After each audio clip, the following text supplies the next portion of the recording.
La poursuite du prix céleste menée par Paul ne le conduisait pas à seulement désirer connaître Christ dans la puissance de sa résurrection. Cette poursuite le préparait aussi aux souffrances de Christ et avec Christ.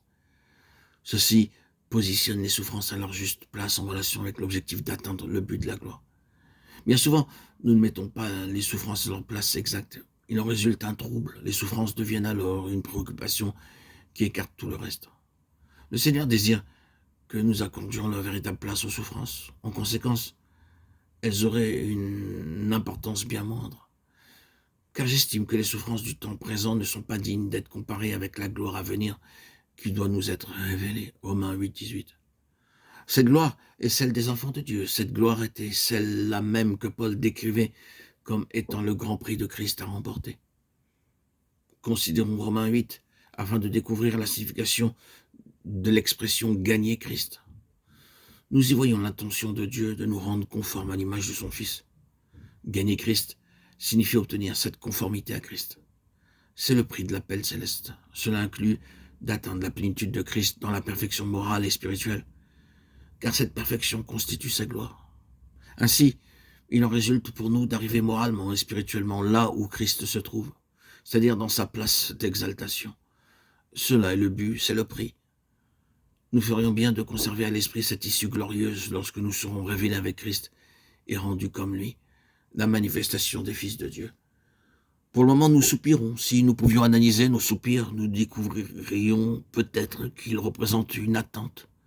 Notre attente de délivrance de la vie de l'ancienne création avec son esclavage de corruption, de péché et de mort, et de connaissance de la perfection morale en Christ.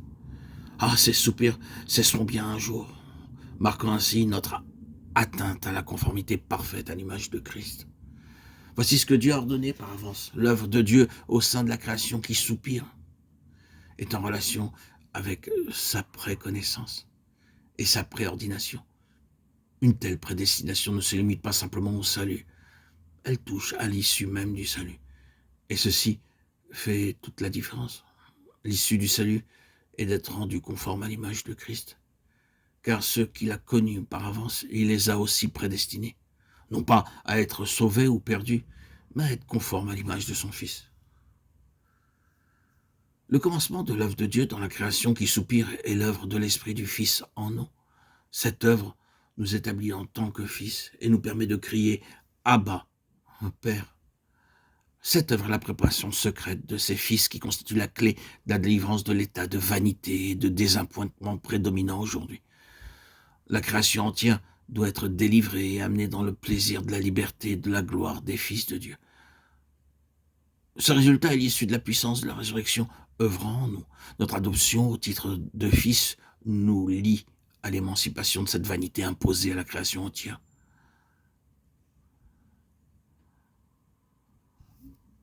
Remarquons que la création ne doit pas être délivrée au moment de cette manifestation. La création doit, elle aussi, prendre le caractère qui définit Christ et qui sera révélé dans les fils de Dieu. Ce dénouement sera pleinement glorieux lorsque la puissance de la résurrection de Christ aura eu sa pleine expression dans la glorification des fils de Dieu.